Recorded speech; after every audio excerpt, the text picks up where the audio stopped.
welcome along, Jim. Thanks very much for giving me your time here this evening. Greatly appreciated. So guys, just so you know, Jim Weathers is the operator of the Puff and Stuff store here in Ireland, in Youghal and in Cork City. So, Jim, if you wouldn't mind, just give a quick little introduction, a bit more than what I gave there, anyhow. It's interesting, right? Well, my name is Jim. I'm an American, married to a Brit, and we live in Ireland. So we started, the Puff and Stuff empire about 4.5 years ago. Cool. And when did you arrive here in Ireland, So we moved here May 2014. Okay. So you're in 6 years now. 6 years, yeah, going on 7 Excellent. years. Yeah. What was it that brought you here in the first place? A mistake. A steak. No, a mistake. Oh, a mistake. Yeah, no. So as I said, my wife is English, so we were actually intending to move back to the UK. So in 2013, we decided that we were moving back to the UK. So when we started to prepare and I applied for my visa, I was rejected. Okay. So even though I was married to a Brit, or I am married to a Brit, my son's a dual citizen, English and American. I was still denied my visa. I had lived in the UK prior for 4 years, from 2001 to 2004. So when we found that I was rejected, we had to scramble to figure out what we were going to do, because at that point we both resigned from our jobs. My wife was a nurse. I worked for PV Electronics. So we both had high positions. You didn't foresee the rejection of the visa then? No, absolutely not. And at that point we had sold about 80% of our belongings, so we were committed. So at that point we had to figure something out. So I did some Googling and found a loophole within the European law, immigration law, that the immigration for a person in their home country can only be controlled by that government. Okay. But the EU then controls it if you are a citizen of another EU country. So that meant that she was allowed to bring me to any other EU country but her home country. Okay. So we could have moved anywhere. So we chose Ireland as our spot. So we legally only had to stay for 3 months, and then at that point we could have then at that point go to the UK. But we had our son was 12 at the time, so we decided to stay for a year and just see how it went. We didn't want to disrupt him during school, have him start school here, and then 3 months later leave. So we said, we'll just stay for a year and see what happens. Well, here it is, 7 years. 7 years later. In a roundabout way, Brilliant. No, it sounds like a nice journey that got you here, and you say it's kind of a mistake, really. Well, a mistake because it wasn't planned, So, it was planned in the sense that, once we had the rejection of the visa, that we had to scramble for something. So there's not many English-speaking countries within Europe, so Ireland was one, So we used it as a hub, so to speak, to get us into at least into Europe. So. And so when you arrived here in Ireland, how did the birth of Puff and Stuff come about for you? Well, that was a mistake as well. There's been a lot of mistakes since we've been here. We learn from them, don't we? Well, that is for sure. So for the first 2 years or so, I was semi-retired, so I took care of my father, and then I played golf basically every other day. And then my wife decided that she wanted to start her own business. So that's where it started, was a company that we created called Hot Topics, and it was a female clothing boutique. So that's what this shop was originally. But at that exact same time, I decided to start selling raw online. So we created our online presence at that point as well. And after a month of being open, we opened in April of 2016, we saw that we weren't getting the age group that my wife was trying to cater to, which was early teens to mid to late 20s. Okay. Our crowd, our customers were really 30 to 70. So after a month of that, I said, you know what? I said, let's take a few bits of the smoking stuff and just put it out and just see what happens. So we did that. In the first month, we sold, I think, 40 euros worth of stuff. So then the second month was 80. So it literally was doubling as things went on. And what happened was that the shop just started to diminish. So as you can see, there's different sections in the shop for racking. Yeah. So we started off with one. One meter section, and then what happened was 3 months later, then it gained to 2, And then the next thing you know, there was no clothing in the shop whatsoever. And then it transitioned, and then we changed the name to Puff and Stuff. To the Puff and Stuff. Okay. But yeah, so it was a pure accident. We had no intentions of creating this. It just happened from Yeah, chance, well, so. from accidents, like great things rise by No, the you're looks right. of it. No, they definitely did. So. No, certainly a store I like visiting when I'm in Cork. Like I love coming in, checking out all the new products and staying up to date with the quite knowledgeable staff as well you have there around the raw products too. We try, yeah. So also like with your store, what I noticed is you were the first person or the store that I came across to start selling the CBD flowers at the time. Can you just tell me a little bit like about what that was like for yourself, how you came across them? Well, that I can't really remember how I came across it. I was looking for something one day.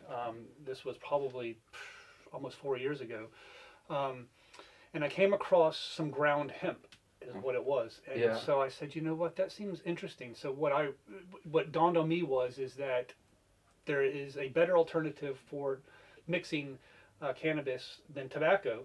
So I looked at that and I said, that makes more sense. Cannabis, hemp, they're the same exact thing. So why, so I said, well, let me try and bring that in. So I did. I bought that, and that was basically ground leaves and flour, but it was industrial hemp. So it was not quality buds. It was ground. It was basically like a tea. Yeah. So that's what it was being sold to me as. So that's what I ended up selling it as well. And then from there, we actually then started selling pre-rolls. Actually, was what we did first. Okay. So we were selling pre-rolled king-size cones with that ground hemp in it. For €1 just to see what happened. And I mean, we sold, thousands of them. Yeah. I mean, we had actually made. I mean, it was a complete loss. I mean, selling anything for €1 that the cone cost 12 cents. Then the material, then somebody sitting there having to pack these cones was very costly. So it was more as just a test to see what happened. And then from there, that particular supplier then started to get quality buds, and then that is when I started to import it. But at that point is when I brought in the guards. I called them, asked them to come in. I wanted to show them what we were actually planning on doing. Yeah. They came in, and I'm not going to say they gave 100% approval of it, but they basically said, listen, it is what it is, but if somebody walks out of your shop with it and they get stopped with it, we can't tell the difference from it. So they're going to be charged as if it would be cannabis. So at that point, I made a decision that we were not going to sell it to anybody under 25. Okay, yeah. So to eliminate kids, when I say kids, I'm not referring to under 18s, kids, somebody 18, 19, 20, buying this product and walking down the street flaunting it, that they had bought it from a shop and were trying to take the piss with it, basically. Yeah. So I had that already in my mind that was what was going to happen. So I decided that if they were under 25, I was not selling it to them. Yeah. For that specific reason. And it worked, then smart self-regulation there, really. Well, it is. One, you didn't want to give create a bad reputation, but two, but to show that what we were trying to do was to try and help people, and that's basically what was happening. The amount of people that were coming in buying it, ages 30 to 70, using it as a tea because of their arthritis or their aches and their pains was just astonishing, and the results that they were getting was phenomenal. Yeah. So it wasn't your stereotypical stoner coming in buying this as people would. No. I mean, as time went on, it did change to that when people were not having success with getting cannabis, or they wanted another alternative because they didn't want to get high. They wanted something to make them more relaxed so they could deal with their anxiety, because unfortunately it seems that this country is riddled with anxiety. So people needed something or need something that is not harmful to them, whether excluding alcohol or any other substances. Yeah. So this was something that was definitely a better alternative for them, regardless how they consumed it. That was one thing that we did not suggest was smoking it. Because then that opens up a whole other can of worms. Yeah. So that's why we sold it as a tea and suggested it to be consumed as a tea, and a lot of people did use it for that. For that reason, yeah. Yeah, I think with proper education, people would understand how to maybe properly use these things. Like just smoking these things, it's very primitive. Like it's only reflective of that kind of prohibition kind of coming into it, really. Right. Really, like when you look at places like in America now, where the market has matured more, people are opting for salves, for topicals, for tinctures. They've moved much more away from the smoking. Well, that still is by and large a big part of the industry. Those people you talked about, the people 50, 60, 70 plus, like they're looking for these other products. Like they're not looking to smoke cannabis at all. No, they want another alternative to prescription medicines. Exactly. And cannabis, whether if it's from hemp or from marijuana, that alternative is out there. Yeah, that's it. And did you find that those people coming in buying the cannabis then, that they were coming in looking for it for specific reasons then? Like were they finding stuff on the internet and then coming to you? Well, it's interesting because I have to go back and think here. Because there's different there was different times that transpired. One, I was on RTE prime time, so that that opened a huge market for us, where people were more willing to start questioning cannabis and wanting to talk about it. And when I say this, I'm talking about the older generation, 30s, 40s, 50s, 60s, 70-year-olds. Yeah. Where they're now more willing to be open about it, because CBD, I think, opened the minds of a lot of people to get rid of the negative stigma that cannabis has. Yeah. So, when we went on to RTE, the next thing we were having people come in that we were recommended by their doctors, whether if it was a GP, a specialist, or drug counselor, to come and speak to me directly about using cannabis, not specifically the illegal part of it, the main component THC, but about CBD, whether if it's through oils or the teas or the flower itself, because they saw and they know that there is benefits to it. Yeah, definitely. There is a lot of that out there, even when it comes to addiction, offering that alternative away for other people, they get off the harder drugs. Hopefully it's something that we might see here going down the line, cannabis-assisted therapies, getting people off harder drugs, using this to help alleviate the symptoms of some of the withdrawals. But those people now who used to be coming and buying the CBD flowers from here, have you had to stop selling those since? Because I know there is other stores still selling them. Oh yeah, so there is a major misconception of the CBD flower in this country, and of CBD in general. So to answer your question, yes, we stopped selling it. We would stop selling it because we were forced to. We were told that because both my wife and I were arrested, and we're now facing charges. They are pushing for 15 years, okay, for the sale and supply of cannabis. Which was all hemp. So the mass majority of what they, when they raided us, that they seized was ground hemp. So that was actually the tea. So there was no flour, and that, but there was, I probably had maybe less than a kilo at that time of flour in the shop.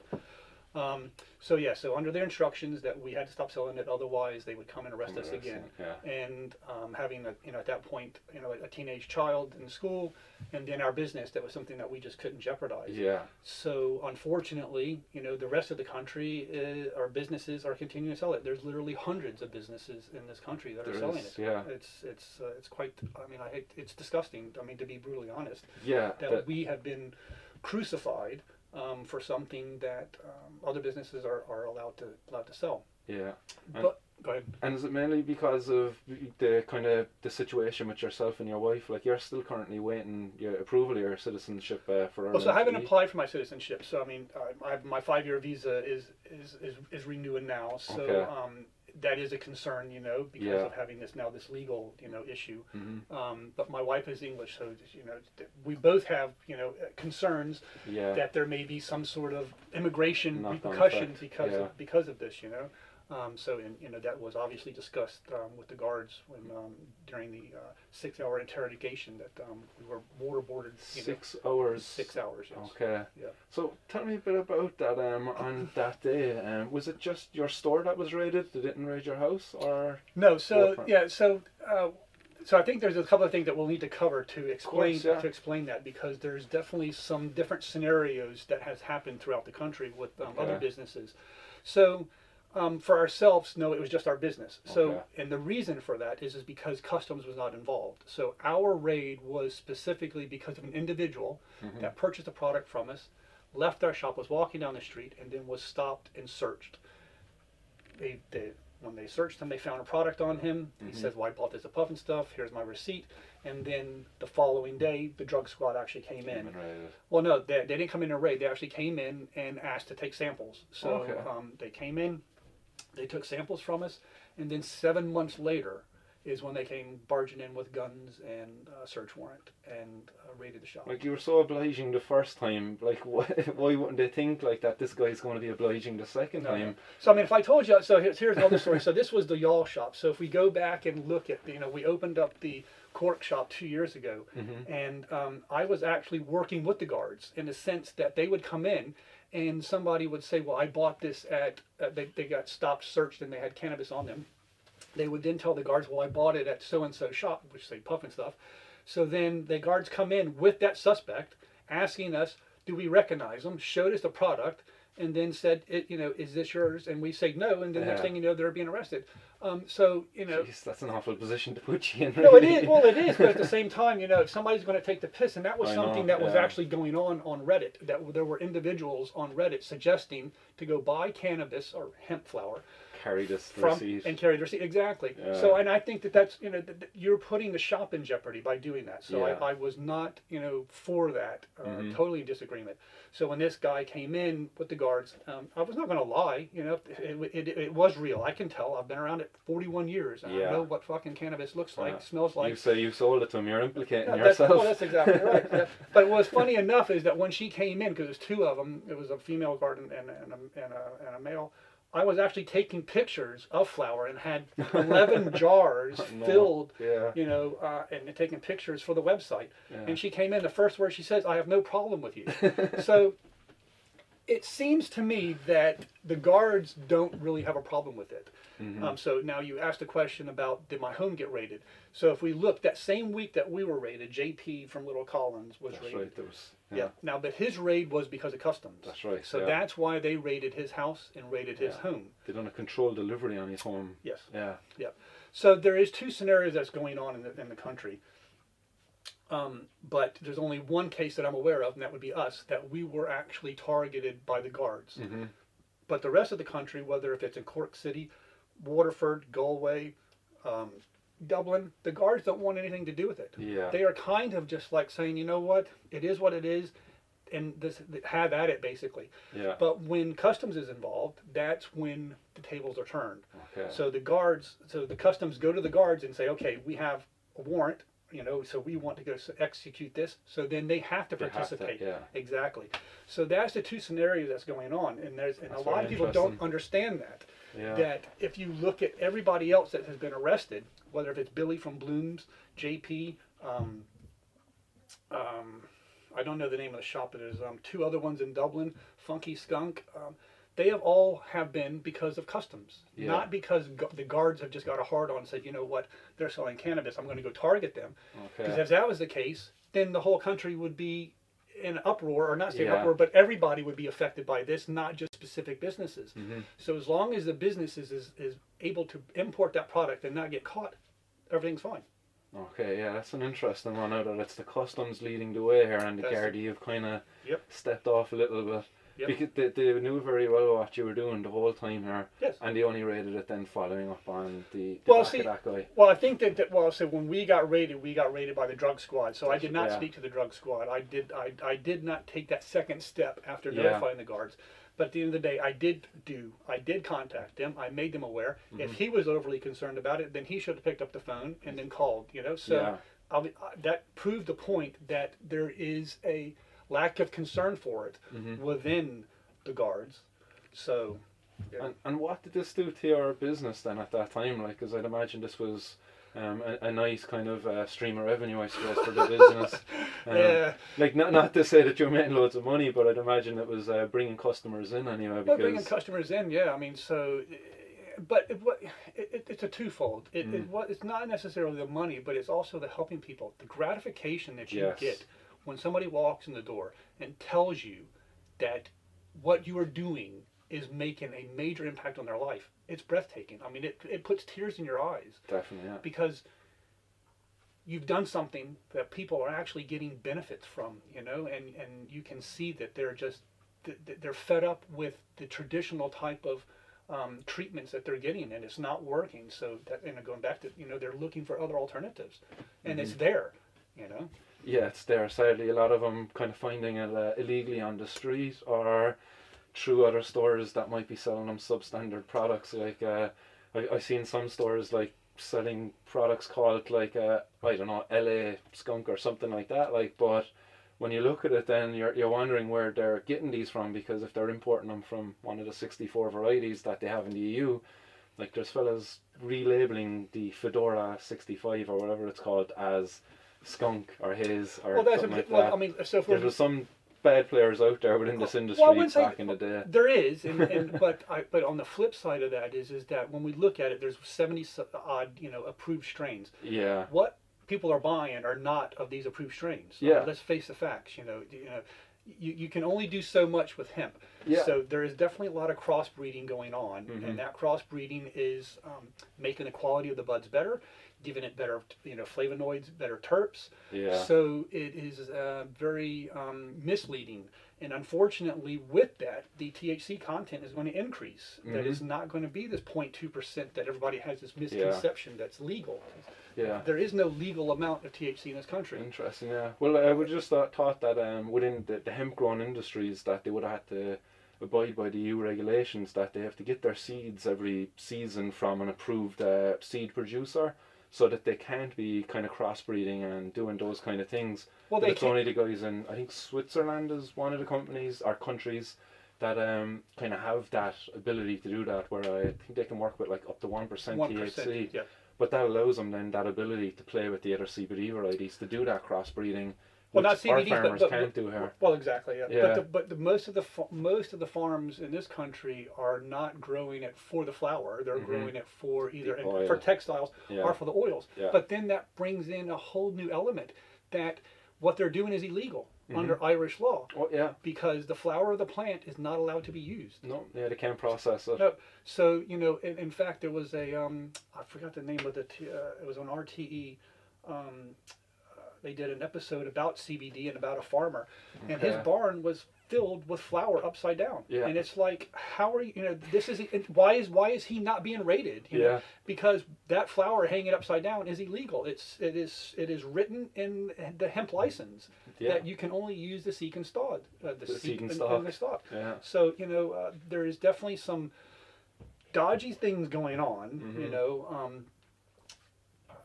Yeah, we've heard other ones where farmers they weren't even hanging the hemp up; they were literally just drying it on a concrete floor inside in the barn, and then they were processing that later on into CBD oils, and I'm just like, what? They were doing this, but this is what happens when you have an industry that's completely unregulated, I suppose.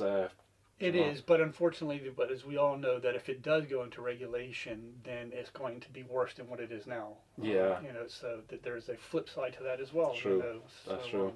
I suppose, can I ask you, like, this whole ordeal with yourself getting raided and everything, like, while it might have had negative effects on your business, like, but how has it affected your own, like, your life, like, sleeping, eating, things like that, just day to day now, waiting for this court case, like? Well, I mean, it's been a burden, you know. I mean, it's something that you think about literally every single day, you know, whether or not they're going to come busting in and saying, you know, okay, you know, your time is up and, you know, here we go.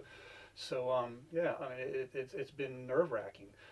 My wife has just been beyond herself, you know. I mean, she has lupus, she has fibromyalgia, several other conditions. So clearly stress is not good for those. Like. Stress is not the word for it. I mean, she is beyond, you know, just beyond herself. She doesn't really know, you know, how to cope with it, to be honest with you. And you haven't had any kind of follow up with the guards, like they haven't been just sitting outside your house watching you or anything like that? No, you know that unfortunately there is rumors that are always going around. You know, even before this happened, you know, across the street, you know, there's an insurance building.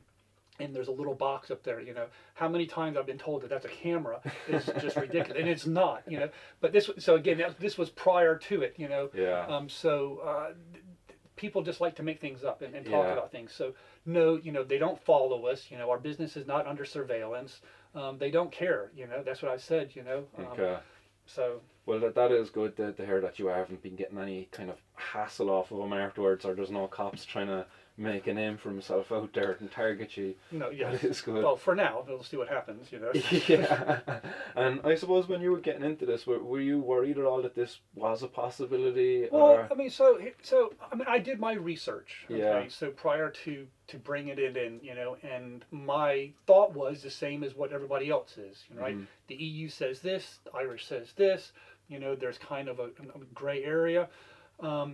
So that's what I went off of, Yeah. But then as things transpired after the arrest, right, and then you had the FSAI, HPRA do a publication on CBD, that's when it became evident that it's not what people believe it is. Okay. So and again, this would have been after, because that publication wasn't until February of this year. I was raided in July of last year. I was May of last year. I was arrested in July. My wife was arrested in December. So then in February, March, that's when they did the publication. And at that publication is when it started to put things into perspective of what the Irish laws actually were, or what their perspective was. Because they definitely did some shifting from the time that publication was done prior. The FSAI website clearly said that any product that contained less than 0.2% THC was acceptable. Mm-hmm. So that has now been removed once they did that publication. Okay. So there's also another publication that the European Union did. I think it was either December of 2018 or February 2019, specifically talking about the flower of the plant, the amount of countries that are selling it, and what their view of it was. So that's one thing that the Irish government is not recognizing, is that the European Union defines cannabis and hemp by one factor, and that's the THC content. So the European law, or European, let me rephrase that, the European Commission or whatever says that if a product contains 0.2% or more, it's considered cannabis. Mm-hmm. If it is less than 0.2, then it's considered hemp. So they're defining and explaining that there is a difference between the two, but yet the Irish government is not. They're not recognising that yet. Not at all. No. Yeah, and have you been following? I've been trying to get information on it, but I haven't been yet.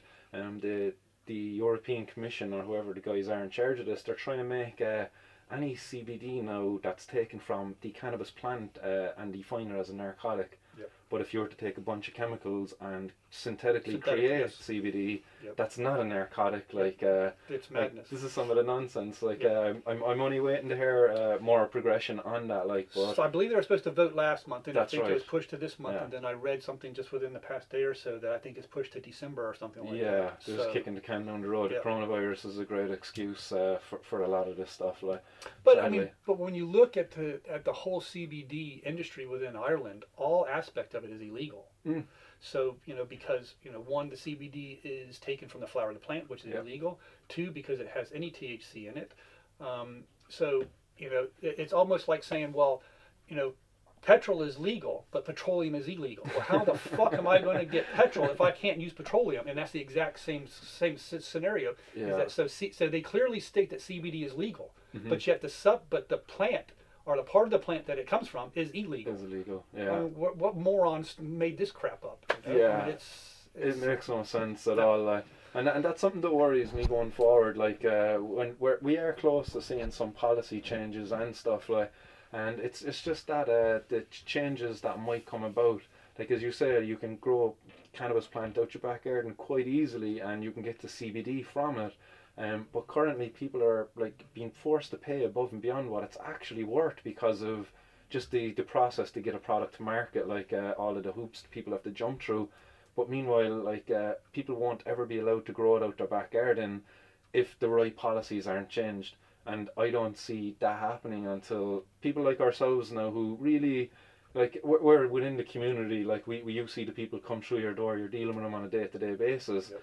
But the policy makers up there, we're faceless to them. They don't know our community. They don't understand the needs, the desires of the people within our community. Someone like yourself, you're in a very unique position because you meet the diversity of people who kind of partake in this community, and you understand the needs, the desires more. Yep. So someone like yourself would be an invaluable consultant to anybody who's going forward to try to put policies in place, like, because you better understand the community than these other guys who are going to lock us out of, not allow us to grow our own plants, force us to buy these stuff from these product makers, the pharmaceutical guys, Yep. I just wanted to ask, with your own case, Jim, then, what do you expect to actually happen with it? Because I seen JP was up recently, and his was put back now until March. But I don't know if you've seen the conversation that kind of took part there. When you say the conversation, with some, like, the judge was aware of CBD, but they were still going ahead with, like, trying to value it at the 120,000, but they were keeping it in the district court, and there was confusion there with the judge.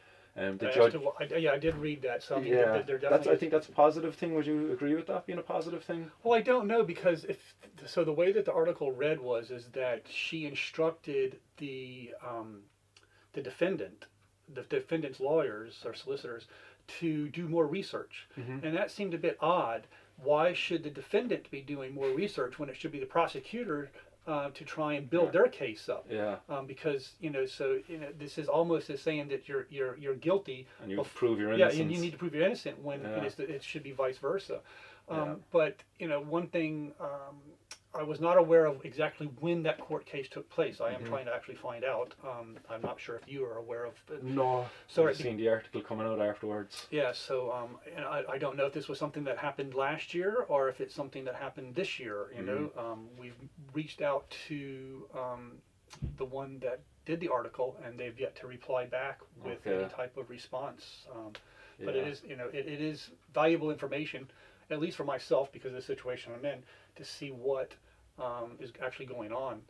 It's most fortunate that JP and I haven't talked in quite a while. So, and you were raided in that kind of same week or month, wasn't it? It was. So we were raided on Saturday, and then I believe he was raided the following Friday. And it just happened to be coincidence that the customs were going ahead with theirs, and the guards came in Dundee then around the same time. Yep.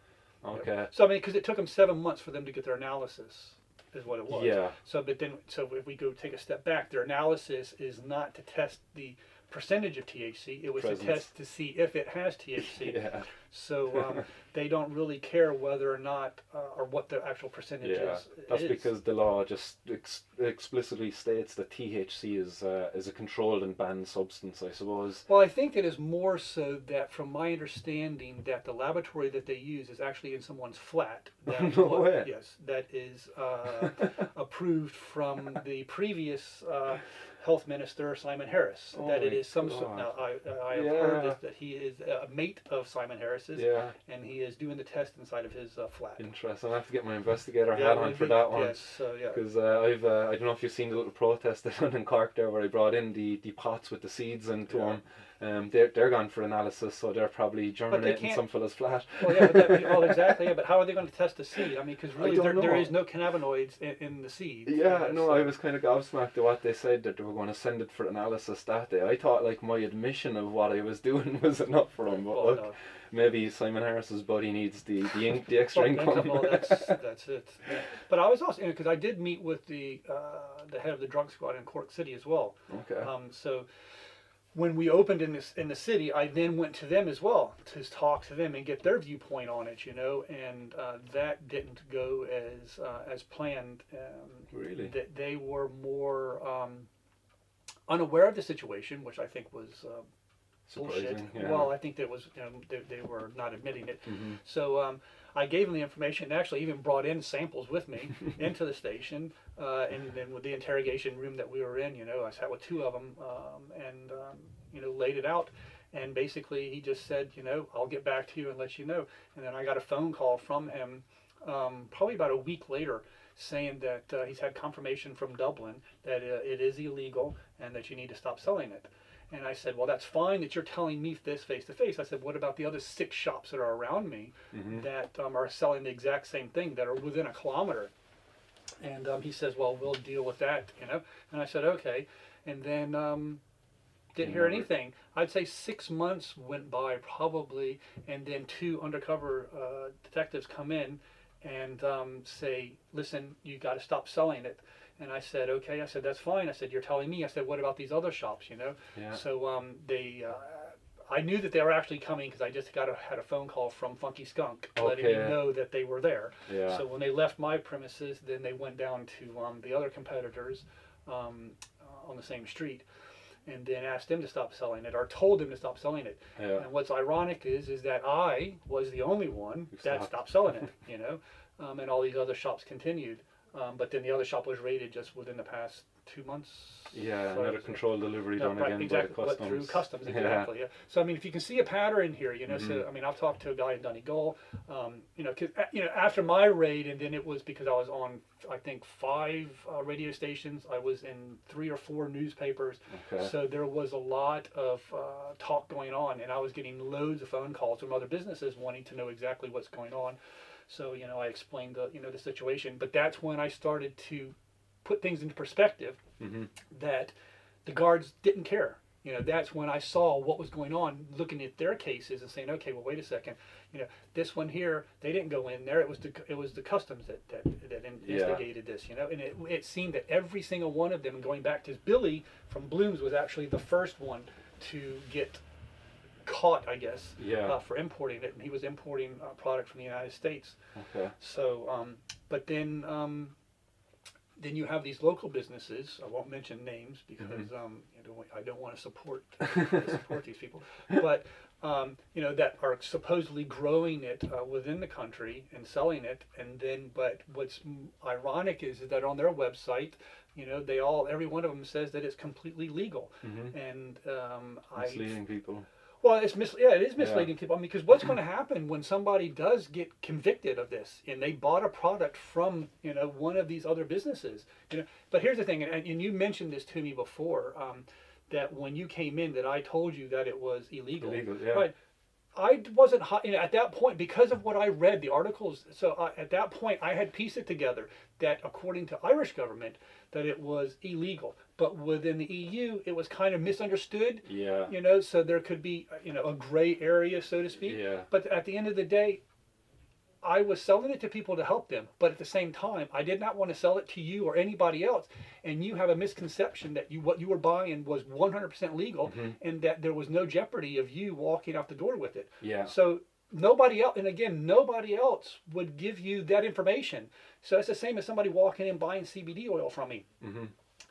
I will tell them things that nobody else will tell them. Yeah. Right? Not that it, in a sense of how it's going to be beneficial to them, but just the information that they need to have a successful experience with it. Yeah. Nobody else does this because they don't give a fuck. All they want is their people's money. That's it. There you go. There's so that's not what my business is about. My business is about making money, and that's selling the smoking paraphernalia. Selling the CBD flower, selling the CBD oil is not about me making money. It's about me helping people. I mean, there's a guy in in Belfast that buys 5 bottles of 10 mils a month for his daughter that has epilepsy. Okay. She takes 5 bottles a month.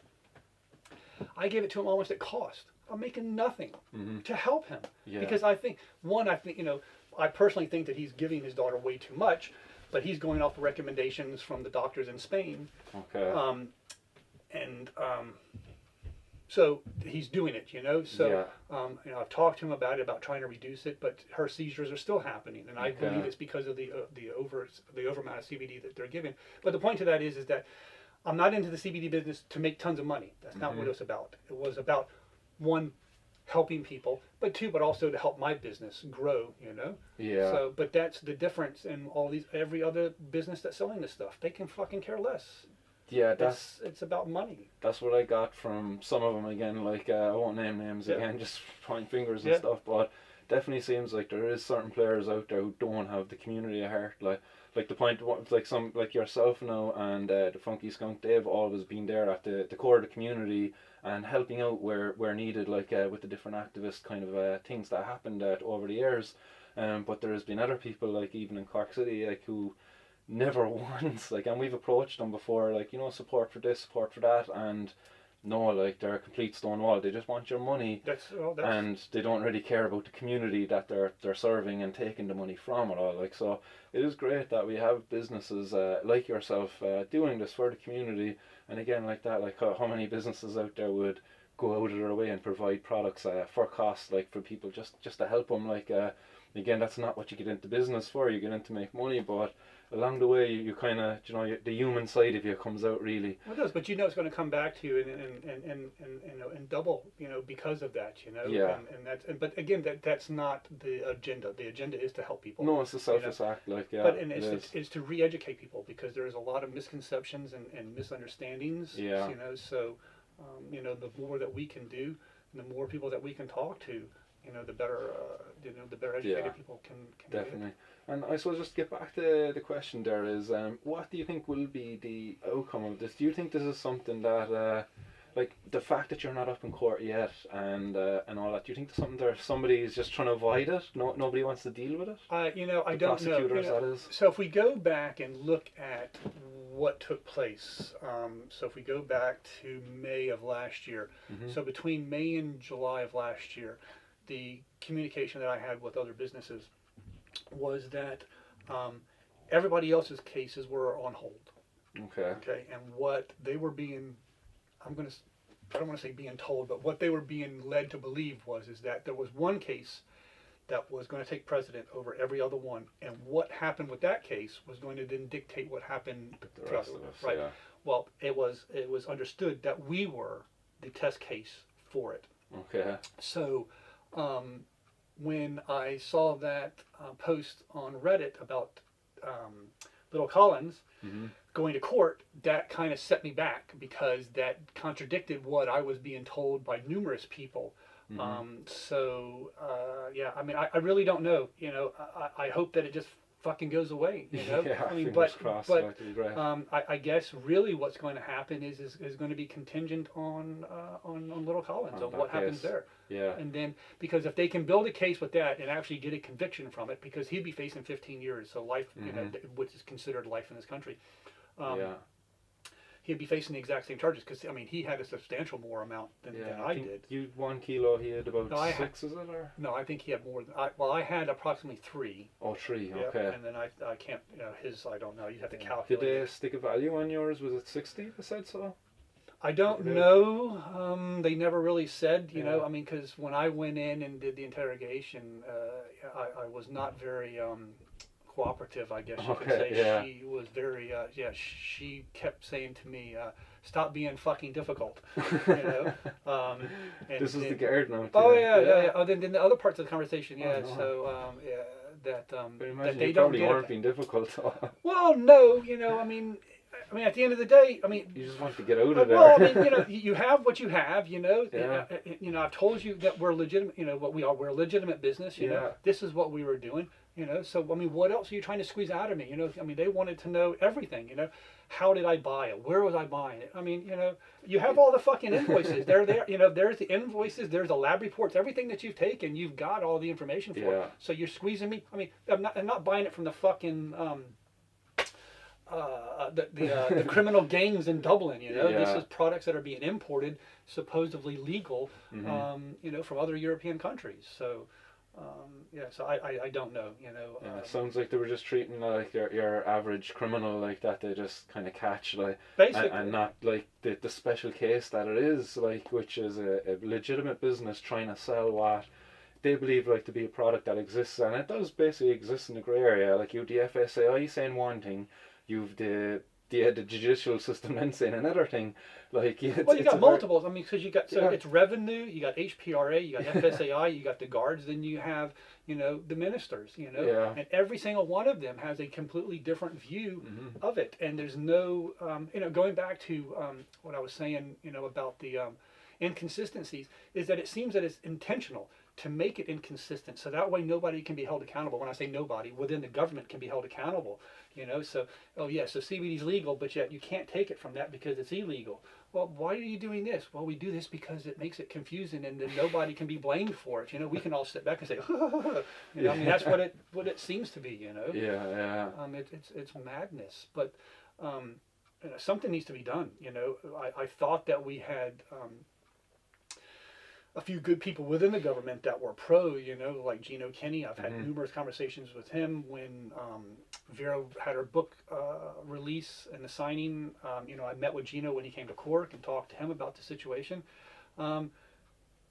to me, they have their own agenda. I don't think that they're really on board with. I think in the deep down inside they want legalization, but they're not willing to make a fight for it. They just want to. I never forget. One night I was dropping Gino back to the train station. He was after down speaking at an event with us for the SSDP in UCC. And I never forget actually the conversation in the car on the way back to the train station. Like it was around the time that the bill was kind of still being voted upon and all of that. And I think it was the next day actually. It was they were trying to get it out of that stage 2.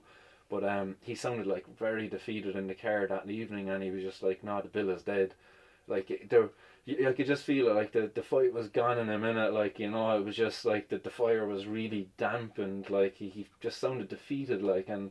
That killed me then. Like I was like, no, Gino, like no, we'll keep fighting on. Like we're going to get this done. Like don't worry. Like they mightn't get this one ahead. Like but I always have the optimism inside of me, I suppose.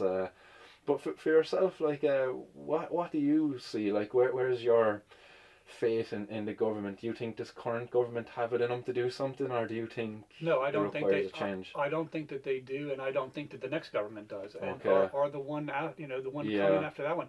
Need some radical changes. So by the sounds of it. Well, I mean, there is definitely something going on behind the curtains that we are completely oblivious to. So there's two main things that are always thrown out. One is pharmaceutical, and then two is the alcohol industry. Yeah. When probably most of the TDs have some sort of direct ties with owning pubs, that is going to be a direct impact on them. I've been trying to get some statistics from from Colorado. So if we go back and look at the first year that it was legalized there, the tax revenue for alcohol was just under 50 million. The tax revenue for cannabis the first year was over 100 million. Okay. So, but what I'm actually trying to find out is what were the revenues prior for about 3 years prior to that for alcohol, and then what were they 3 years after, and to see if there was a decline in it, to see that if there actually is a justification for them to have that mindset. Well, I know there is with the pharmaceuticals, with the opiate-based drugs. There has been numbers published where they're seeing like up to 50% reduction in the requirement for people to be prescribed opiates now because of cannabis. Well, that's because doctors are now more inclined to give a license or a prescription for cannabis than they are prescriptions, because they know. I mean, because all a prescription is going to do is lead you into having to take another prescription because it fucked you up from taking the previous one. So it's just a vicious cycle. So once the government here can realize that there is a potential, but again, it goes back. They're not going to. I mean, I'm not trying to be negative or not have any type of optimism, but they're just not going to do it. And the people that are in line to replace them are just being brainwashed with their nonsense. So until some sort of radical change happens, it's not going to go anywhere. But that's why, when I got involved with, the couple of events that we were a part of together, the whole reason behind that was to try to re-educate people, or to educate, so it's both to re-educate and to educate people, because there's so much out there now where if we look 25 years ago, there was nothing being done. The only research that was really being done was in Israel and maybe a few other countries. But that information was not readily available or not being published.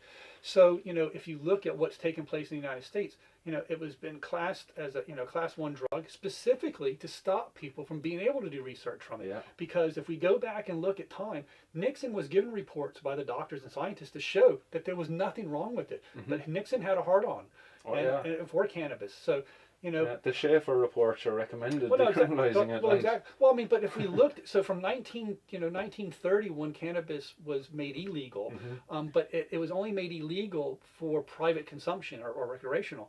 It was still medically valuable, and said that you could still give it medically from 1930s until 1970s. Right? But nobody really understands that. So then all of a sudden Nixon came in and says, well, no, it's got no medical value to it, and nobody can consume it. And then what happened? Everybody else jumped on board. But it's ironic how all these other countries jumped on board, but nobody did it when alcohol was being made illegal. For 13 years it was made illegal, but it was made illegal for 3 reasons. Alcoholism, women were being tired, abused by their husbands, and then the political corruption. So those three things are the exact same thing that's happened in this country, and here it is 100 years later, the exact same fucking thing. But yet alcohol is illegal, or alcohol is legal, and cannabis is illegal. You know, so everything is there for us. You know, but as I was saying, so the point is that there's more research being done now because of the declassification of it. Yeah.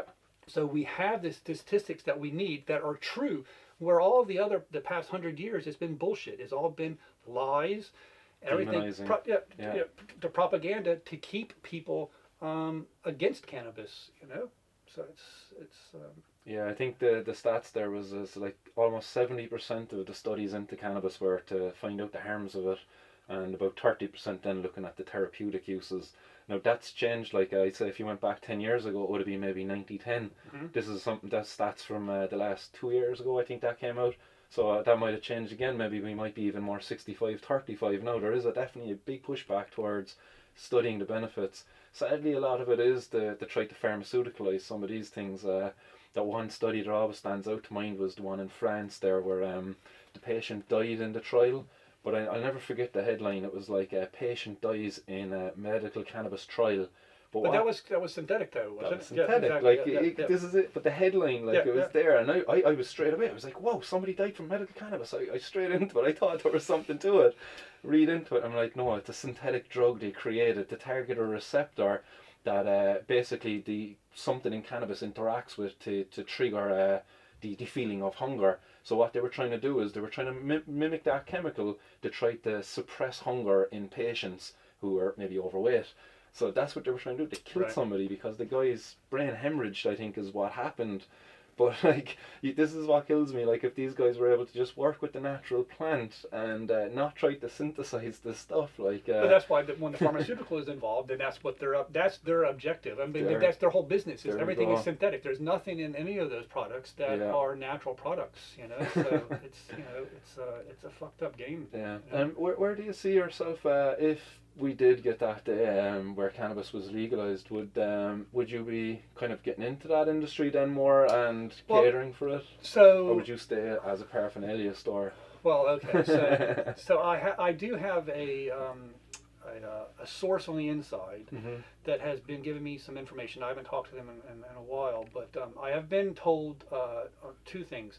One is that there has been Irish officials that have been sent to Portugal to look at their model for discrimination. The second is that they were sent to Colorado to look at their implementation of the legalization of cannabis. Okay. So I think that there has been things happen in the background, but not anywhere where we want it to be. Yes. I think it was more so of just them trying to get some information. And unfortunately, the information I think that they're trying to obtain is the negative part of it and not look at any of the positive, where if we really look at what's taken place, you know, was it almost 25 years ago, California was the first state in America to make it legal, you know, medically. That's right. And then Colorado, you know, second. The progression has, you know, if it was such a evil substance as they claim, the United States would be in a shambles now. Unfortunately, it is now, but that's not because of cannabis. No. It's because of the political and the racism and the brutality of the police force. I think if anything, cannabis is helping keep a lid on things a little bit. Oh, it is, you know. But I think, again, going back, that they really were going there mainly to look at the negative impacts that it was having rather than the positive. And definitely the positive outweighed it tremendously. But yet that's not information that they're going to give us because they want to keep it going the way that it's going. I got some inside information too, kind of word in the street, is that there is people associated with Fianna Fáil and Fine Gael and ex-party members who could have been on that trip now, who are apparently gearing up the illegal cannabis industry in Ireland over the next 5 to 10 years.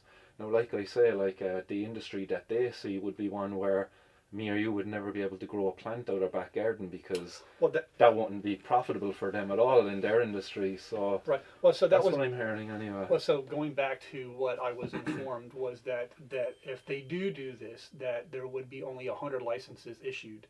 There we go. But a monopoly almost. Basically, and it would be whoever the government wants to give them Yeah, to. So buddies. that's exactly right. Not me or you with criminal class. That's exactly right.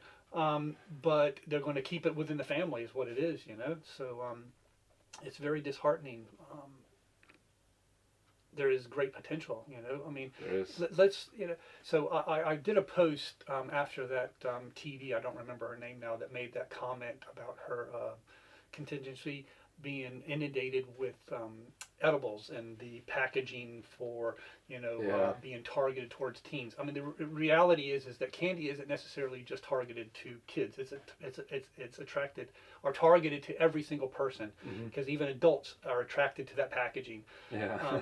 But she really made some moronic statements, and going back to what I said, she's just feeding off of the negative crap that is in the U.S., and if the stuff was actually regulated, then we wouldn't be having the problems. But at the end of the day, this is where it becomes astonishing and where people really need to open their eyes up. How can people in this country, in Ireland, accept the fact that males of the age of 15 to 39, that 25% of them died because of alcohol? Okay, that is a published statistic. Okay, it is a fact. So that's basically saying 1 in 4 guys your age are dying because of alcohol. But yet there's not one recorded death of any of these kids that they're supposedly eating these edibles in Dublin have died. No. So I mean, where is your loyalty for the Irish citizens? Is it to keep people dying because of alcohol? And another one is that 50% of suicides are related to alcohol.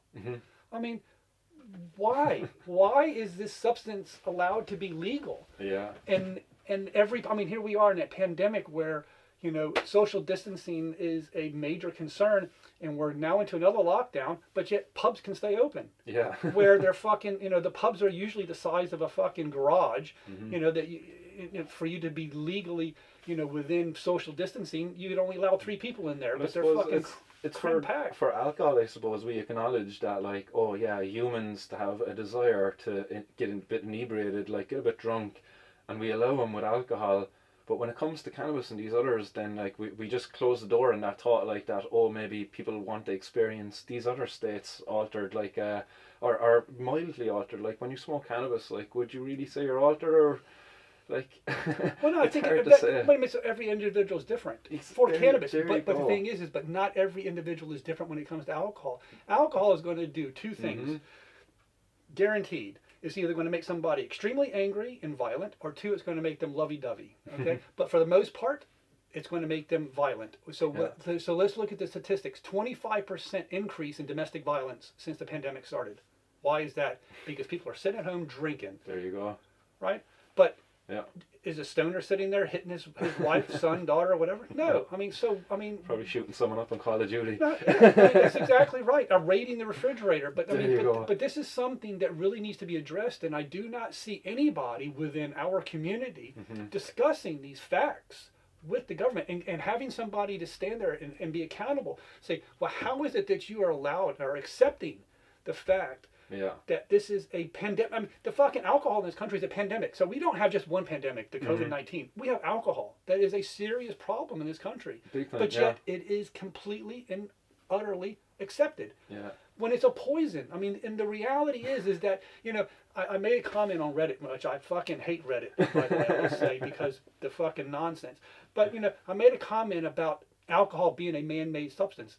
Well, no, every ingredient's natural. Well, yeah, it's natural by itself, but it's not naturally all put together. A man has put in alcohol. So what happens when you consume too much alcohol? You get alcohol poisoning. There you go. If you smoke too much cannabis, what happens? You get fucking sick, and you throw up a little bit, and that's it, and then you're fine. You don't die. You can't die from it. But yet, kids, as I said, 25% of them are dying because of fucking alcohol. Yeah. I mean, so... what is going on? I mean, there is something, as I said to you, there is something else going on. There is something behind the curtains that we're completely oblivious to. What do they want to get rid of 25% of that population? I mean, because that is a disgusting number. I mean, because right now, let's look at the pandemic. There's less than that dying of COVID, right? And yet we can't be 6 feet within somebody, right? Yeah. But yet 25% of that age group is dying because of alcohol. I mean, I keep repeating the same thing, but I mean, but I don't think that people really are grasping that this is a fucking problem. Yeah. Yeah, it's hard to gauge really, like when people like, I can't remember what that TD's name, Emer something anyway, but when she's up there saying this stuff like that, oh, kids are taking these substances, but like all she's doing is highlighting a problem, but she's offering no solution outside of what, look, we've been doing for the last, what, But 50 it's not, years but now? I mean, at the end of the day, it's not, I mean, I hate to say it this way, but Yeah. I don't think it is a problem. Right? It's not 12-year-olds up there eating these fucking things. It's 18-year-olds, 19-year-olds, right? Yeah. I mean, I said what the big deal. I mean, they shouldn't be doing it. Of course, yeah. But I would rather them be doing that than fucking drinking alcohol, where 25% of them are going to die because of it. Yeah. I mean, that's a no-brainer, is it not? Oh, definitely. Like, but it's like, if the kids are getting it, like, isn't the argument that they should be getting it from like a quality assured place? Like these are the arguments that people like this woman Emer like should be putting forward. Like, if she's really concerned for her constituents, but she's and the uneducated. kids, But that's the problem. That's because she's uneducated. She doesn't understand.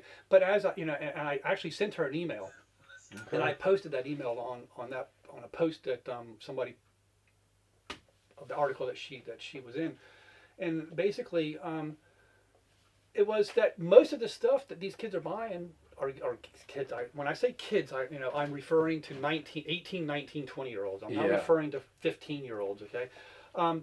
That they are getting stuff that is not legitimate. These are homemade stuff that the packaging, you can go on Wish, you can go on Alibaba, AliExpress, and buy all of these fake packaging, which is not legitimate. So they're not made from legitimate businesses. They're not regulated. You have no idea what's inside of them. So yeah, she should be concerned for that aspect of it. But as far as if it was the real deal, then there would be less of a concern. And I'm saying that's why she's uneducated, because she thinks that this is stuff that's being targeted for that market, and it's not. That's not. It's the price of the stuff. Like, I can barely afford this. Like, and like, I'm a grown man. Like, at this stage, I don't know how a 15, 16-year-old, as she's saying, is buying these. Like, a pack of jellies is €40, I think. Thereabouts €50 for 4 or 5 jellies inside it. There's no young fella going to buy that. Just to give you an example, right? So talking about my business and so people come in on a daily basis, weekly basis, asking me to sell this packaging. I won't do it. Okay. I will not support somebody buying a package and making stuff at home and selling it. The shop up the street does it. I won't do it. Again, so that goes back to show you I'm not in it to make the money. I'm in it to help people, and I can't help somebody if I'm going to be selling some scumbag fake packaging to turn around and put something in there that we have no idea what it is that could hurt another individual. That's not what it's about. Yeah, that's it. You have to be ethical in your business. Like, it's not about making money. That's exactly right. So, I don't support that, and I don't support any of these people that are selling this stuff. They shouldn't be doing it. I mean, that's, but that goes back to, now, there's the difference between somebody that's a criminal and somebody that's trying to be proactive for the cannabis community. Yeah, that's it. I can remember seeing that inside in those stores, and I won't mention the store, but I seen all of that packaging, like, and I was just like, how are people still coming in buying from this store, like, when these guys because they don't care, because they don't care, but they believe that it's real. They don't have the idea that, I mean, every day I get a fucking email from somebody in China trying to sell me cookie packaging or ruts or whatever. It's like, I'm not doing it. I could probably sell loads of it, but why? It's not. Yeah, when you know what the end use is, like some guy out there just repackaging something that's not what it is. Like, the current word in the street now at the moment is that there's cherry pie going around the place, and it's just CBD buds being passed off as being high THC cherry pie type of Cali strain, so this is kind of the stuff that's going out there, and then it's being propped up by these guys who are selling them like the cherry pie packaging, like, and next you're getting a person buying what they could buy, say, from here before for, I think it was about maybe €30 for 3.5 grams, I think it was. Right. They're now paying €100 for that same 3.5 grams, maybe even actually €125 even. Like, I'm hearing some crazy stories out there of people paying way above and beyond and getting ripped off then at the end of the day. And it's because they can't come in and buy things from people like yourself now anymore. Like, I know when you were selling flowers at that time, there was some claims of like, oh, other people are coming in here buying it and reselling it out there. Absolutely, that was, and it happens every day. Yeah, I mean, I have had people actually, as they're walking out the door, repackaging it into another package. No. Yeah, and it's like, are you kidding me? You know? Yeah. So, but this is what happens under prohibition. well, that's it. Yep, because there's no control. Yep. Yeah. So going forward, Jim, what do you see from yourself? Will you be, I suppose, keeping everybody updated and being very active with your case? Well, I mean, active. I mean, the thing is that there's so much negativity, and I deal with another individual, and it's disheartening, the amount of negativity that goes on within our community. But in my eyes, those are people that are really not pro-cannabis. They are just, I don't know what you want to call them, but they just are just part of something but the part is negativity. That's all they want to do is just spew negative bullshit, and it can be, it's very disheartening for some people, that are trying to make a difference. I'm to a point to where it's the same. I'm feeling the same way, that it's almost it's not worth it, because the amount of flack, crap, that you get from people, that you're trying to actually do something, while you have these keyboard warriors that just want to sit back and moan and complain, and not take any action. But then that goes back to the closeted smokers, and I hate to use that term, but that's what they are. If you're not willing to admit that you consume cannabis, then that's a problem within itself. That's it, yeah. And like, that was a part of the motivation for those events that we organised back in the city. It was to encourage people to come out of the closet about their cannabis use, or even just their support of its legalisation, because you don't even have to be a consumer to support its legalisation. Like, that's a big one that we need to really kind of get across the board, that the benefactors of legalisation are not just the consumers, but it's the non-consumers too. Like, their streets are going to be safer. Cannabis is not going to be sold from some housing estate. It might be sold from a fine establishment like this, where there'll be ID requested at the door, and there'll be nice treatment in here of the staff and the customers. Where they can be educated about it, and it can be explained to them. The do's and the don'ts, and if you're doing this or you're doing that. It's a win-win, but unfortunately, we're going back to, the government just has a different agenda, and there's crazy contrasts across the globe, like in from different governments. I was reporting yesterday on the Mexican government, and there's activists there in Mexico now who recently, back in February they planted a garden next to their Senate buildings, and a load of cannabis plants are growing there now, and it's now a kind of a community activist hub where the cannabis activists kind of come meet up and hang out. And now the senators are coming down, meeting with them, having conversations. One senator actually took a plant from their garden and brought it into the Senate, onto the Senate floor. Now, cannabis is decriminalised there. They can grow it since 2015, but they can only possess up to 5 grams. So if you grow a plant and you harvest it as soon as it's harvested, you're knowing. Yeah. So, like, there's a whole nightmare. But the community activists there, they're doing a tremendous job in educating people and just normalising the plant. One project they did is they took plants with them on the buses, on the public service, public transport there, just to introduce people who might have never seen a plant before to a little cannabis plant. And it's been very beneficial. I think they get the vote now, or they're going to have a bill put forward before the government December. So very beneficial things, and hopefully it's something we can again do here. I know I'm definitely trying myself to get this community from the offline to a more physical offline place, like where we can meet up and actually see each other face to face, because as you say, it's easy for a person to be a keyboard warrior and to be so negative there online, but when we're face to face, then it's much harder, and I think we'll get a lot more progress then for a community if we can get us offline into the real world, really, going forward. Hopefully we can change that view you have there of like legalisation not being possible for the next 3 Well, governments. I hate to say it, I actually think it's longer than that. I mean, because if you look at the reality, though, is that here we are taking steps back on CBD, and CBD is hemp. Yeah. So I mean, Nobody's getting high. Well, no, but the point is that we're going backwards. So how could we have any forward momentum with cannabis, decrimination or legalization, if we can't even fucking get CBD correct in this country? Yeah. And then with the European Union, trying to decide whether or not to make it a narcotic. If that happens, the momentum of any cannabis movement in Europe is completely shot, because I really believe that, especially in Ireland, because of being on the front lines of it, that I see the older generation are turning. They come in. I mean, I can tell you, last week alone there was at least 3 people that came into my shop that were over 60. Okay. Right, asking for cannabis, that they're fed up with, either they're fed up with, or their partner or their friend is fed up with pharmaceuticals, and that they're looking for other alternatives. So I think that the CBD market in this country has opened up the older generation's eyes. Yeah. And then especially with now Netflix having multiple episodes or shows, That's right. Around cannabis, that people are now seeing, well, wait a second, maybe it's not as bad as they say it has been, which is true.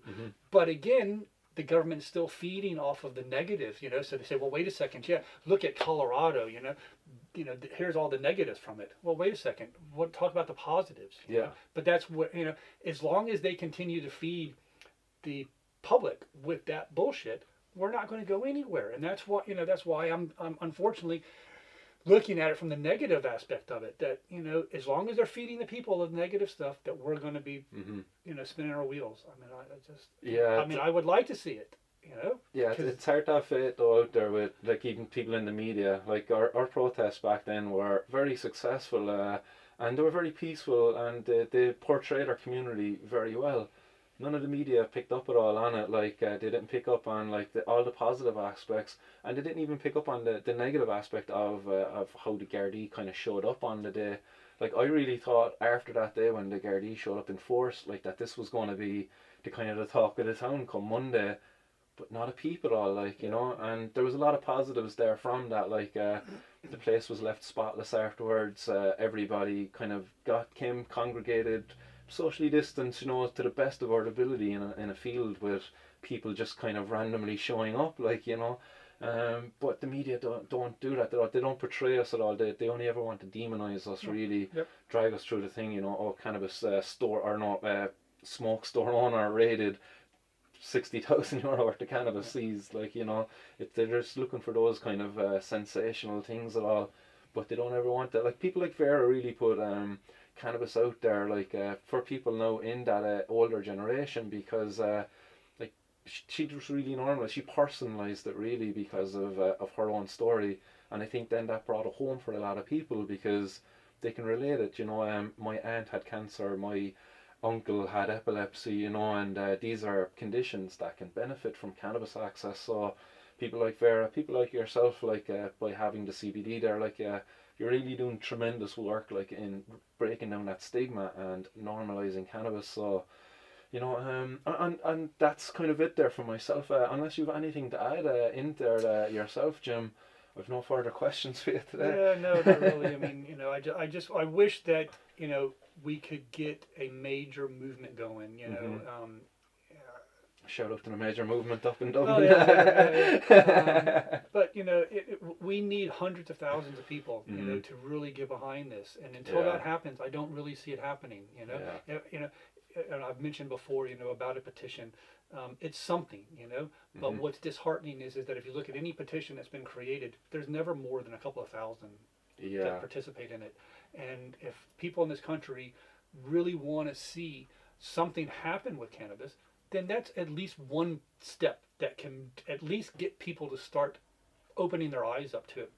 Now, wait a minute, there's hundreds of thousands of people that have signed this, instead of a couple of hundred or a few thousand.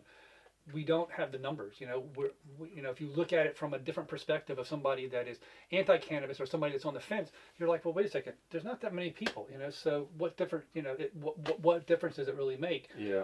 But if we can get the numbers, to stand behind it, and then go to the government and say, listen, here's 250,000 people, they want change, It'd be great to have something like that. What New Zealand is doing at the moment, their non-binding referendum, like that's something I've been trying to. I sent off a couple of emails now to the TDs to see if that is something possible here for us to have a non-binding referendum. Now, when you say non-binding, because I actually read something, I don't know if it was last night or the night before on Reddit, and they were talking. It was actually posted on Ireland subreddit, and talking about the legalization of cannabis. That a lot of people are trying to jump on board now because of COVID, which doesn't really tie in. But anyways, they were saying, several people within that made comments that because cannabis is not part of the Constitution, that a referendum is pointless. Pointless, yeah. right? That if the government wanted to legalize cannabis, they could do it just like that. That there wouldn't have to be any type of. No, there wouldn't. So no. I mean, because. But the political will isn't there, so that's what you would try to get with the non-binding referendum. So what it is essentially, if we have a referendum, it's to change our constitution. But what they're doing in New Zealand is having this non-binding one, which is just to get the opinion of the public whether the government should go left or right on an issue. And this current issue is the legalisation of cannabis. I think it's for adults aged 21 and over is the age limit they've set down there. But the government don't have to act on it at all. They could have a 90% in favour of it, and they could actually just ignore it. It wouldn't be a smart thing to do, but I read something. I thought I read something that they're actually voting. The deciding factor is going to be on the vote. It's a non-binding. No? Yeah, Interesting. Yeah. Okay. The government, they're not tied to go ahead with it at all. That's kind of, I was watching the debate there the other night with the Arlene, anyway, the Prime Minister and her competitor there. And she said it like that if the people vote in favour of it, she will go ahead with it. In other words, like they have the power to not go ahead with it. And she kind of went ahead and said, look, people, if you vote for it and you also vote for this woman, be known that she probably won't go ahead with your vote. Like, right. If 60% of the people voted for it, that other woman, Judith Collins, I think was her name, she was staunch, like anti-cannabis, like very anti-cannabis, and it was just like, the mask kind of slips with these guys, really. Like they come across as being so caring and stuff, but like when you know what we know about prohibition and the effects of keeping it in place, you just can't see them as being these caring, compassionate people at all. Like, no. So that New Zealand one is non-binding, so the government don't have to go with it. So I just wonder, can we do something like that here? I haven't gotten any reply back from any of the local TDs I reached out to. But the thing is, so I mean, within the government, how many are actually pro-cannabis? I mean, do we even have a rough number of what that is? I mean, now when I say government, so because I don't know really much about the Irish government, but so I know ministers are the ones that really have pulls, and then the TDs are kind of whatever. It's mainly to do with the parties more than anything. Like it's getting into the party. So Fianna Fáil, Fine Gael, anti-cannabis, like they're not for the legalisation of cannabis. But as far as a party is concerned, but individuals within that party. So I mean, like the likes of the new health minister, Stephen Donnelly. Yeah, that has made comments that he is pro, but since he's been put into office, he's not made any comments. They're only still referring to comments that he made prior. Yeah. So really, that's no. I think his silence speaks more than anything he could have said himself. Like the fact that he hasn't followed up and backed up those comments. He did come out and say he still stands by him, but he hasn't put any. I don't think did he do it, or because I think I read what I read was that somebody within his office made a statement that he still stands behind it, that he didn't directly say that. Okay, yeah, so you might have corrected me in there. So that's what I'm saying, because from my understanding, so since he's been put into that position, that he has not made any verbal statements, comments, or anything related to cannabis. And that he I'm certainly aware. has been questioned. Like I know the guys on Twitter are drilling him like any opportunity. It's like at Stephen Donnelly. Some of them actually even got blocked, like, so that's kind of. I did hear that, yeah. Yeah, so maybe they were just annoying him, like, but at the same time, like, his lack of response is much more annoying, especially to people who are like whose heart is in this issue, really. Like for a lot of us, I know my own heart is in this, coming from my own background, why I do what I do.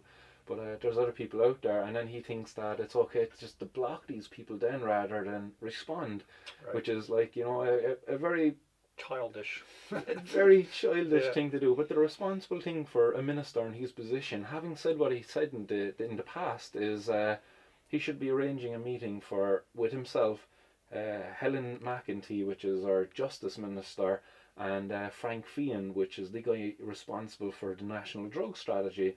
The three of these people need to sit down, like the Health Minister, the Justice Minister, and the guy in charge of the National Drug Strategy, and they need to hash it out. So what is their three views? So I mean, forget the health minister. So the other two, what is their viewpoint? So Frank Feighan, to start with, he got given the role of being in charge of the National Drug Strategy. He has no background in drugs. He knew nothing of it, and he admitted this, like that since he's taken up the role, that he's only been learning about it, that he hasn't been able to do anything outside of just learn about his role. So that's interesting that you bring that up. So, it's very ironic that people that are put into this position are not educated for the position that they're in. I mean, it makes no sense to me how somebody can be running a department within the government and have absolutely no fucking clue about it whatsoever. Well, it's just jobs for the boys, and it's to support the party, then put their party people into places of power. So their party now has more power then because their people are in the positions. It doesn't matter whether they're cut out for that position or not. It's just like, no, you're of our party. You're going to sit there and you're going to be a puppet. That's not a way to run a country. No, I mean, it's not. I agree with you. You don't see Google or eBay or PayPal or whatever, hiring people that just graduated fucking McDonald's college for flipping a burger. Here's one to sum up the Irish government. Okay, we had a transport minister who didn't drive. So. The new one, the one that is now. That was the last guy. The last guy we had. I don't know what his name was. The one that got caught driving. That's the new guy. He was the Minister for Agriculture. Because I thought the guy previous was the Pascal Donahue. Yeah, Pascal Donahue. I don't think he drives. He doesn't drive, and he's the Minister for Transport. Because he's the moron that fucking implemented the anti, well, what the fuck was it? The drug testing, which is a complete backwards. Fiasco. Like every single CBD bottle now should actually come with a warning that you probably shouldn't drive for at least an hour to a half an hour afterwards, because they can trigger false positives on the saliva tests. Well, I mean, more than that, if somebody's taking it on a regular basis and has been, they're going to end up, they're going to fail it. I mean, there's just no doubt about it. Especially if there's a little trace of THC inside of there when they get the blood test done afterwards. That's where the real trouble lies then for them. But that goes back to that they're not trying to target drug driving. They're just trying to target cannabis consumers. Yeah. Because, there is scientific proof, toxicology experts have proven that after 4 hours of consuming cannabis, now when I say consuming, I'm going to refer to smoking, that 4 hours after consuming cannabis, that you're no longer intoxicated. So then how is it that you can take a swab test, an oral swab test, fail that, and then go take a a blood test and fail that, but yet you're not intoxicated? Yeah. I mean, that is strictly targeting somebody that is just consuming cannabis. Yeah. There's no other agenda there whatsoever. Yeah. So if they were looking for intoxication, then you would look for an impairment, and there is no impairment. Well, the law actually sets the two apart. Like if a cop stops you and you've, say, THC found in your system, then there's one kind of law for you. But if he stops you based upon, say, you're driving as a bit erratic and stuff and now he determines that you're actually driving intoxicated, then he tests you and he finds that you are intoxicated, the punishment is actually worse. Right. So they have actually legislated for this, like that if it's just in your system, we're going to punish you, like regardless of you being intoxicated. But if you are intoxicated, we're going to punish you more. So they're actually acknowledging like that they're punishing people who aren't intoxicated, like who aren't, not in a condition that they can't drive, they're not within their right senses, So they have it there, like it's in black and white, like how they discriminate against people. Because you know yourself with other drugs like cocaine and things like that, they clear your system rather quickly. I think the rate for cocaine, the false positives. So what that is if you test positive at the side of the road for cocaine, they bring you back to the station then and you get the blood test done. The positive will be at the roadside. They get back to the station then and you test negative.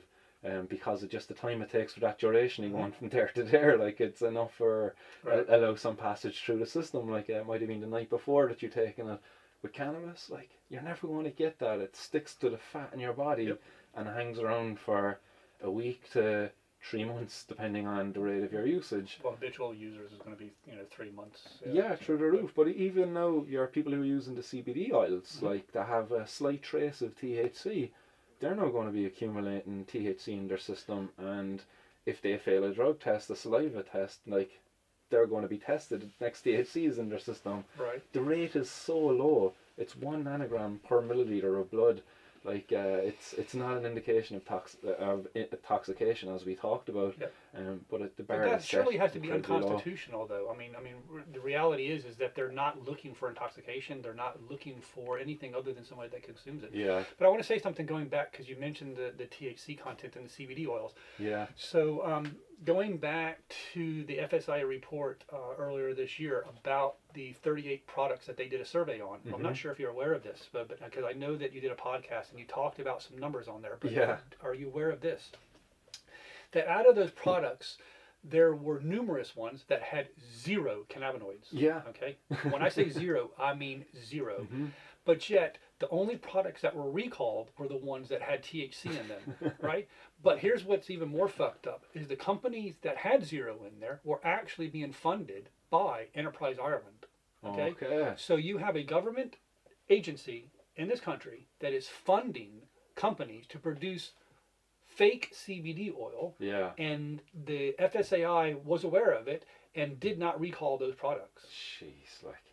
So, that's it. Like, so then going back to what I said about selling CBD and what my agenda is, these people are only interested in making money. Yeah, that's it.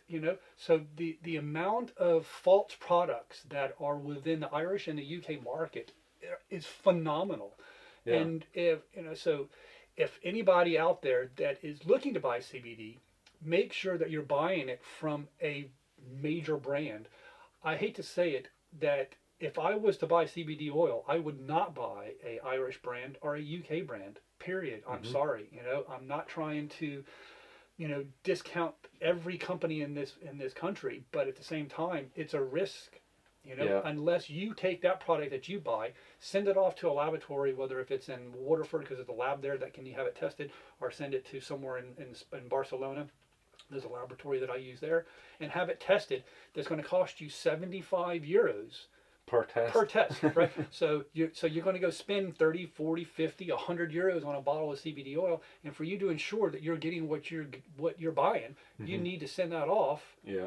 And then the thing is that you need to send them the whole bottle, so it's going to cost, So, but that's the reality, So people need to be very cautious about buying CBD, because there is so much out there that is false, that these people are claiming that it is. And going back, the government's allowing them to do this. Yeah. Why the FSAI did not say, listen, this has got no cannabinoids in it. You need to stop. You are, misleading the Irish market by selling them something that is fucking bogus. When it boils down to it, you kind of say like that if these guys had like vested interest in keeping this illegal, maybe they'd want to keep the stuff with nothing in it on the shelf, because if you come in, you buy a product and you want it to maybe help you sleep better at night, and it doesn't work, like, you're going to say, that's a load of shit. But meanwhile, you were drinking bloody olive oil. Like, all you were taking was olive oil. That's exactly right. Yep. And it completely like, for you then, forevermore, your mind is made up. CBD is crap. Well, it didn't work for me. So when I first started selling CBD, that was an encounter that I was constantly having. But one thing I got to say is that a lot of people did not take that first bottle to heart. They said, wait, something may be wrong. So they come in and talk to me. They heard me on RTE, or they heard me on the radio or something like that. And they were like, I went and bought this, here. And I'll look at it and say, okay, well, there's a very good chance that what you bought has got nothing in it, So then you're going to have people that didn't, they're going to say exactly, this is snake oil. This whole thing is hoax. Yeah. CBD doesn't work. And, well, you're right, it doesn't, if you're not buying something that's legitimate. So there is a lot of people in this country, businesses, that are selling this fake stuff that is misleading the people and turning people off of it. So now we're taking steps back again because it doesn't work. It's all hogwash. You know, there you go. These people are just full of shit. Yeah, and they're going to be the first guys then to join the prohibitionists and start speaking out against cannabis. That's exactly right. Oh, these guys spouting about the medical benefits. So anybody who's out there doing this, like, is actually doing an incredible disservice to the community and cannabis as a whole, like, you know. But what infuriates me is that the government is allowing it. Mm-hmm. Why? You're actually giving them the money to fucking do it, to screw people over. Why? Yeah. You know. So, but I mean, it goes back to, we're taking steps back. We're not really going forward because of, you know, the misleading of customers, or the misleading of companies to customers. The EU looking at, you know, making a narcotic. How can we make any progression if we can't even get hemp to be recognized as a legal substance, you know, or the CBD from the hemp plant? It just... Yeah, I know, it just beggars disbelief, really, like, where we're going to be going for there. Like, the medicinal cannabis access program, it's around for over a year now. Nobody... Almost 2 years. Yeah, it's coming on 2 years actually, now. November, next month it'll be 2 years. Yeah, next month, you're spot on. So, and still nobody has access to it. No, like, but that was only a pacify. Oh, that exactly. was the only reason. That was just to shut people up, because so many people were. The government was tired of hearing about Vera. Mm-hmm. Yeah, that was major thorn in their side. The only way that they could shut it up was, and this is exactly what happened. We'll go ahead and put an access program in place, but when we walk behind that curtain, we're going to laugh because not one person is going to benefit from it, and that's exactly what has taken place. Nobody is benefiting from it. Yeah. What was the point of it? It was to shut everybody up, so that way they can say, we did it. Mm-hmm. But here, 18 people had a license prior to it, so they were doing it before it actually became a program. And then now that it's a program, what's happening? Absolutely nothing. There's still been more people gotten licenses since its inception too, like through the ministerial exemption. They're not even going through the medical cannabis access program as they should be. They're still going the old route. So it means our government put a load of time and effort, energy, resources into creating a program that they were never intending to use. But that's that is something that is notorious for the government, right? Yeah. To invest in something that is going to go nowhere. Yeah, that's so true. Yeah, it really is. Yeah. So I suppose that's everything. I suppose we could rant on for hours more about this. Like, I know I could anyway. Yeah. But hopefully we will see some more positive news coming out of this, because I'm sick of covering negative news, like on cannabis. There really is a big lack of positive news. I know Vera was in the newspaper again only the other day, and she was calling on the government to extend the emergency access to medical cannabis for them, because basically they have to travel to the Transvaal to get it, but since the COVID virus came in, they get it delivered now by private courier. So she's calling on the extension of that. I think it only goes up as far as November is their next delivery. Right. And after that, then they're in limbo again whether they have to travel or not.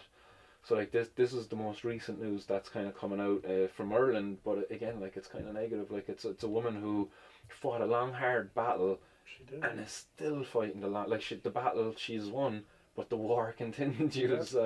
Sadly. So people like ourselves then will be picking up that torch and fighting alongside her too. Yeah. So Jim, thanks very much for your time. Problem. It's been an absolute pleasure. It's great to finally come down and actually see your Youghal store. I only ever visit Youghal on a Sunday. Right, yeah, you were always closed. Yeah. So it's a pleasure, and until next time, I suppose I'll be back down to follow up, hopefully with some positive stories from yourself in regards to your case and things into the future. So, well, yeah. I think that's contingent on what's going to happen with other people. So and so I think that's, so the way, if we're looking at the calendar, so if Little Collins's issue is not going to be seen until March, then we may not know anything until then. Yeah, summer next year again. But the longer it is, the more anxiety, the more stress that we're being put through, because it's something that you wake up every day and go to bed every night thinking about. That is today going to be the day that they're going to come and I imagine, like myself, you're probably doing the same thing. Like when I go to bed at night time, sometimes I'm having conversations in my head about what I'll say with the judge. like me and the judges have amazing conversations. Like, Well, yeah. But then that's another thing is, which judge are you going to get? Is it a judge There that's you going go. to be pro-cannabis or that has an Yeah. understanding of it, or is one that is just completely against it, that has been brainwashed and that believes all the nonsense about it? It's all these questions then that feed your anxiety, Oh, and yeah, just crucify your sleep ability. it's madness. I mean, if it was something that you're just going to get a slap on the wrist, but when you're being told that they're going to push for the maximum, Yeah. it's just something that just is not that's not setting right. Mm-hmm. All for what? While there's you can go and commit a murder in this country and serve less time. I mean, I'm not sure if you're aware. I don't know if it was last year or the year before, but 3 guys in Dublin followed a woman home, older woman that won $30,000 at the casino. They robbed her, murdered her. And they only caught 2 of the 3 that I believe. One of them got 5 years with 2.5 suspended. The other got 2.5 years and 2.5 suspended for murder. For murder. But right. yet, somebody that was Yeah. selling hemp, right, tea to an old woman, is going to be facing 15 years. Or then you have the 2 kids that were in Waterford that poured battery acid That's on right, another yeah. teenager. That was a racial attack, and all they got was a slap on the wrist. A warning, yeah.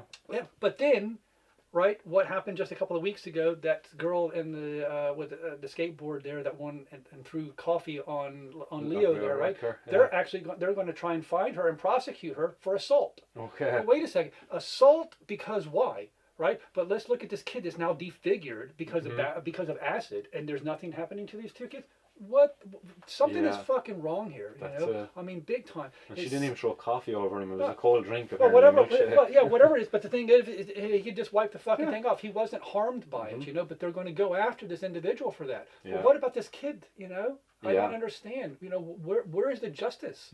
Oh, I reported yesterday on a case. Brian Greedon, I think was his name. He got caught with 2 million worth of heroin in a pub above in Dublin back in 2002. It was. He's now out at large, and he's basically the leader of a criminal gang, a massive enterprise that they're calling the Family. He runs it with his brother.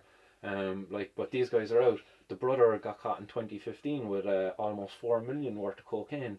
He's out walking around the place like massive drug dealers, and they're well known. Like the Gardaí are watching these guys. They're catching associates of them, but they're not catching them. But they actually had him before. They caught him with 2 million worth of heroin. Well, their and he's out associates are the again. ones where they're getting their fixes from. Oh, I mean, yeah. come on, Yeah. But I know. something's going on, I It mean, is. the corruption, I hate to Yeah. really throw that out there, but you can clearly see, Oh, big time, yeah. I'd say it all the time, there is massive corruption in this country. Came out yesterday as well that the Kinahans had officers on their payroll, they had Spanish authorities on their payroll who were tipping them off to all the raids and stuff that were happening on the international level against their cartel that they had, that basically grew in Ireland under the model of prohibition, and then it spread to the rest of the world. The Kinahans have networks, they extend as far as South America, out into Asia, Africa, everywhere, all because of their dealings with drugs, essentially, Jim, where can people find you? You're on Instagram, Facebook? Instagram, puffinstuff.ie. Puffinstuff.ie. Puffinstuff.ie at Facebook, and then our website, puffinstuff.ie, and then the CBD. And you do free delivery around Ireland for over a time? No, or something? so Or that happened before? unfortunately, no. Everyone has a misconception of, that's the word of the day, misconception, of the cost of shipping. It is not cheap. No, it's yeah. expensive. Yeah. You have to think, the driver that's collecting is making, 12, 13 euros an hour. Then the guy that's unloading it's making 10, 11 euros an hour. Then, the chain just goes on. Yeah. So to expect to be able to ship a carton or a box, whatever, a package throughout the country for just a couple of quid is not, it's not reality. Yeah. I'll be honest with you. I'll tell you, my exact cost is €7.20 For shipping. to ship a box within Ireland. Yeah. So, unfortunately, trying to be competitive with pricing, you have 2 choices. You can either, sell your stuff fairly inexpensive to where people can afford it, but then you have to charge for the shipping, or you charge a lot more for your products and then give the shipping away. So which one do you want? Do you want to pay less for your products, or pay more for or pay less for shipping? Yeah. So the business wins out more on the second option, and the customer is winning on the first option. And no, it is. I think you're weighing in the favour of the customer. Well, I'm trying to, and being competitive, because there is a huge, competition out there, all throughout Europe. So for you to try and stand out, you need to do something. So in ours is that we, our main brand is raw. We sell more raw than anything. We actually have one of the largest selections in the entire world. Of raws. Of raw products, yep. Nice. I mean, we sell nearly 350 different SKUs, so it's a massive part of our business. But people just have to, to put themselves into a business person's shoes. You just can't be given everything. I'm not trying to be an ass about it, but for us to be able to not even make money, but for us just to be able to stay in business, we have to cover our expenses. €7 to ship a box. It costs over €2 between a box, the tape and packaging. So there's €9 right there. Before you even do anything. So these are costs people overlook. Oh yeah, no, it is, and everybody has this, this idea that, oh well, you can just go throw it in a box and just stick it to me. Well, no, it doesn't work like that, I like the shop look. I like to come in, like, it's the fact that you can come in, meet your staff members, have the conversation. Like, it's I'd rather pay that few extra euro to come to a place like this rather than be buying it from some soulless Amazon website where it could be fake. Where it could be fake. No, that's the thing. That's Amazon, true, actually. and then not just raw products, but I mean you can buy fake packages. That's right. Fake anything. It's gotten very poor lately, actually. Amazon. It has. Especially the UK website, but it's misfortune. I mean, with it having nearly 50% of the online market worldwide, it's quite disgusting that the amount of fake products that are sold on there. So it's puffing stuff.ie for people to get all of their smoking supplies. Supplies, and we ship worldwide. So we last year was 49. We shipped 49 countries last year. Cool. Well, I know my audience extends as far as America, and we got some guys in Australia as well. So maybe they might stick in an order. Jim, thanks very much again, no problem. Thanks for I look me. forward to chatting with you again into the future. Yep. Brilliant. Cheers. I'll hit that, and I think we're done there now. Brilliant. Jim, thanks very much again. Hopefully we didn't rant on too much there about things like it's hard not to